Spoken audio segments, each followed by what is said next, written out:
Hello, मेरा नाम जसप्रीत सिंह है। आज मैं आपको बताने वाला हूँ कि जो हम इंग्लिश सीखने के लिए हमें जो बेसिक चीज़ें की नॉलेज होनी चाहिए, वो बहुत ही ज़्यादा इम्पोर्टेंट है। तो आज हम शुरू करते हैं दिस और दैट से। दिस का मतलब होता है कि जो चीज़ें हमारे पास में पड़ी होती हैं, लाइक जैसे कि कैप, तो ये हमारे पास है, तो इसके लिए यूज़ करेंगे हम दिस। जैसे कि मान लीजिए हमने अगर किसी भी चीज़ को ये बताना है कि जो चीज़ें दूर पड़ी हैं, कि हमसे हमारा जो हाथ है वो उधर टच नहीं हो रहा है, तो उसके लिए हम यूज़ करते हैं दैट। तो पहले ये दो चीज़ें हमें क्लियर होनी चाहिए कि दिस की वरतों जो हम करते हैं वो किधर यूज़ होती है, और दूसरे पासे जो दैट की वरतों है कि वो हम किसके लिए यूज़ करते हैं, तो उसके लिए। मान लीजिए कि हमने अगर किसी को बताना है कि दिस इज़ ए बुक, कि जो ये हमारे पास पड़ी है, और दिस इज़ ए टेबल। इसका मतलब है कि वो चीज़ अकेली है और एक सिंगुलर को दर्शाती है। तो जैसे कि थर्ड नंबर पे लिखा जाता है this is a chair, and this is a bag, this is a bat. So इसके लिए हम ये चीज़ देखते हैं कि जो चीज़ें हमारे पास में पड़ी होती है उसके लिए हम दिस यूज़ करते हैं। और दूसरे नंबर पे आता है दैट। दैट की हम वरतों इसीलिए करते हैं जो कि बताने के लिए कि जो दूर पड़ी है हमसे, means that is a bag, कि वो एक बैग पड़ा है। और दूसरे नंबर पे जो आता है दैट इज़ ए पेन, कि जो पेन है यानी कि ये दूर पड़ा है। तो अगर हम इसको बताते हैं कि दैट इज़ ए पेन, कि वो हमारे पास नहीं है, वो दूर है, तो उसको दर्शाने के लिए हम दैट की वरतों करते हैं। और तीसरे नंबर पे आता है that is A table, and चौथे नंबर पे आता है दैट इज़ ए डोर। पाँचवें नंबर पे आता है that is A pencil. I hope आपको ये समझ आया होगा, और अभी हम आपको एक्सप्लेनेशन देते हैं इसकी, कि इसकी यूजिंग जो है हम किस किस जगह पे सिंपल वर्ड में कर सकते हैं।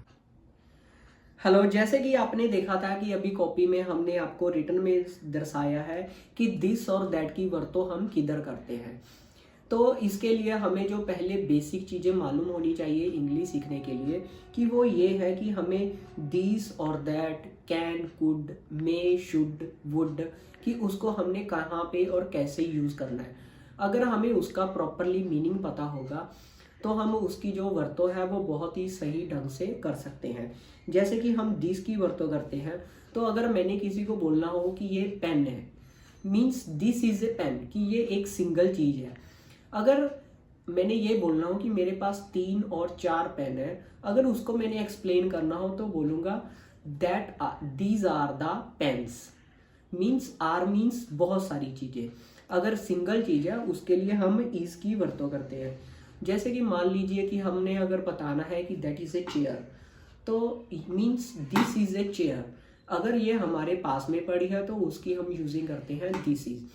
तो अगर चेयर कहीं पे दूर पड़ी है, कि हमारा जो हैंड है उसको टच नहीं कर रहा है, तो हम दर्शाएंगे कि that is a chair. So it means that is A clarification of their, कि हम ये समझा रहे हैं कि दिस और दैट की वरतों जो है हम किधर किधर यूज़ करते हैं। दूसरी वीडियो में हम आपको सिखाएंगे कि वुड और शुड की वरतों हम किधर करते हैं।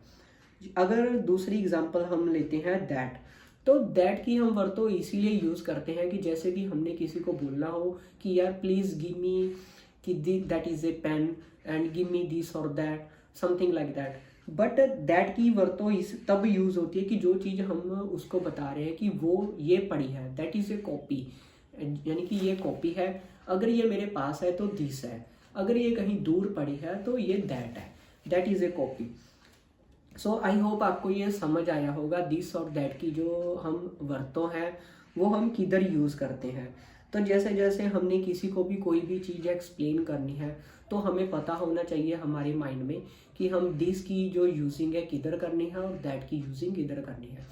तो ऐसे ऐसे स्लोली स्लोली अगर आप छोटे छोटे सेंटेंस भी अगर आपको कवर करेंगे तो ये आपको बहुत ही अच्छा रहेगा इंग्लिश सीखने के लिए। ये बहुत ही सिंपल और आसान तरीका है इंग्लिश को जोड़ने के लिए और उसको सेंटेंस को बहुत ही बड़े रूप में कंबाइन करने के लिए। तो अगर आप हमारे चैनल पे नए हैं, please like and subscribe. Thank you for the watching.